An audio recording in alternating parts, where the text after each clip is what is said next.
finally Assam direct recruitment grade 3 আৰু grade 4 সিলেবাছ দি দিয়া হ'ল অফিচিয়েল সিলেবাছ আসাম ট্ৰিবিউনত আজি আপলোড কৰা হৈছে অফিচিয়েল সিলেবাছ চালে আপোনালোকৰ ভৰি মূৰত উঠি যাব সিলেবাছটো কেনেকুৱা ধৰণৰ দিছে গোটেই চেঞ্জেছ হৈ গৈছে সিলেবাছটো মই এটা কৈ গোটেইখিনি কৈ যাম তো ভিডিঅ'টো স্কিপ নকৰিব গোটেইখিনি চাব ফাৰ্ষ্ট আমি চাম বেচেলাৰ ডিগ্ৰীৰ কাৰণে সিলেবাছ কি আছে তো বেচেলাৰ ডিগ্ৰীৰ কাৰণে সিলেবাছ সেকশনাল কোৱেশ্চন হিচাপত গোটেই সিলেবাছটো মেনশ্যন কৰিছে সোশ্যাল ষ্টাডিজৰ 30টা কোৱেশ্চন থাকিব জেনাৰেল নলেজৰ 35টা কোৱেশ্চন থাকিব আচৰিত কথা সোশ্যাল ষ্টাডিজৰ 30 আকৌ জিকেৰ 35টা দ্যাট মিন্স 65টা কোৱেশ্চন হৈ গ'ল আপোনাৰ জেনাৰেল ষ্টাডিজৰ বুলি আমি ক'ব পাৰোঁ logical reasoning and mental ability 20টা কোৱেশ্চন জেনাৰেল মেথমেটিক্স 30টা কোৱেশ্চন আৰু ইংলিছৰ কাৰণে 35টা কোৱেশ্চন আচৰিত কথা ইংলিছৰ কিয় 35টা কাৰণ জেনাৰেল ইংলিছ 10টা আৰু ৰিডিং কম্প্ৰিহেনশ্যন ইংলিছ লেংগুৱেজৰ 25টা কোৱেশ্চন এই মিলাই পেলাই টোটাল 150টা কোৱেশ্চন থাকিব আৰু 175 মাৰ্কৰ পৰীক্ষা হ'ব এতিয়া নেগেটিভ মাৰ্কিং আছে নে নাই গোটেই কথা কম এটা কৈ সো ভিডিঅ'টো স্কিপ নকৰিব গোটেইখিনি চাই যাব তো চিন্তা নিশ্চয় হৈ গৈছে আপোনালোকৰ তো একো টেনশ্যন নাই ডেছক্ৰিপশ্যন বক্সত টেলিগ্ৰামৰ লিংক আছে জইন কৰি ল'ব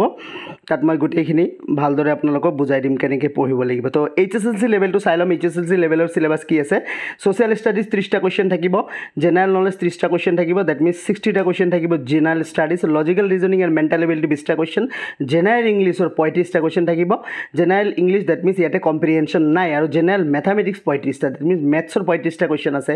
তো এটা খুব ডাঙৰ চেলেঞ্জ হ'ব হায়াৰ সেকেন্ডাৰী লেভেলৰ মানে গ্ৰেড 3 এক্সামৰ কেণ্ডিডেটৰ কাৰণে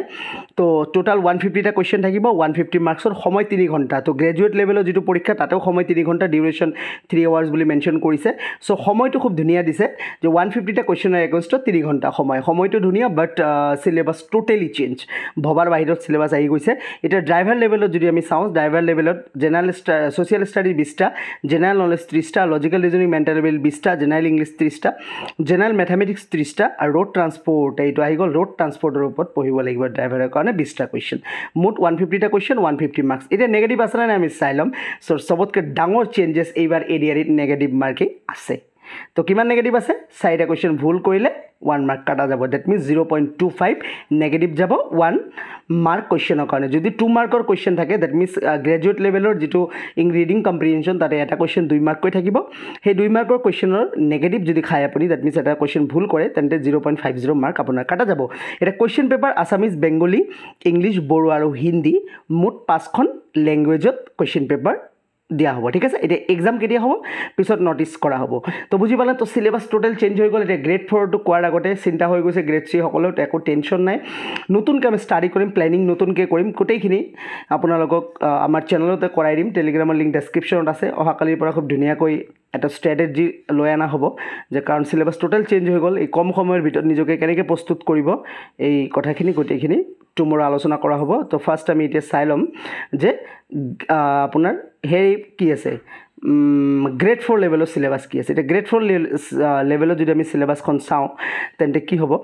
অফিচিয়েল সিলেবাছ চাওক ইয়াতে মেনশ্যন কৰিছে গ্ৰেড 4ৰ ইংলিছ থাকিব সোশ্যাল ষ্টাডি থাকিব মেথছ থাকিব জেনাৰেল নলেজ থাকিব mental ability and logical reasoning ইয়াতে সেকশনাল মাৰ্ক ডিষ্ট্ৰিবিউট কৰা হোৱা নাই দ্যাট মিন্স কিমানটা কোৱেশ্চন ক'ৰ পৰা থাকিব আপুনি একো গম নাপায় গোটেইখিনি পঢ়ি যাব লাগিব সেম কথা English social study math general knowledge mental ability logical reasoning that means যোৱাবাৰ দেখা গৈছিলে যে যোৱাবাৰৰ সিলেবাছটো এনেকৈ আছিলে সোশ্যাল ষ্টাডি জেনাৰেল নলেজ কিন্তু সোশ্যাল ষ্টাডিজৰ কোৱেশ্চন কিমানটা দিছিলে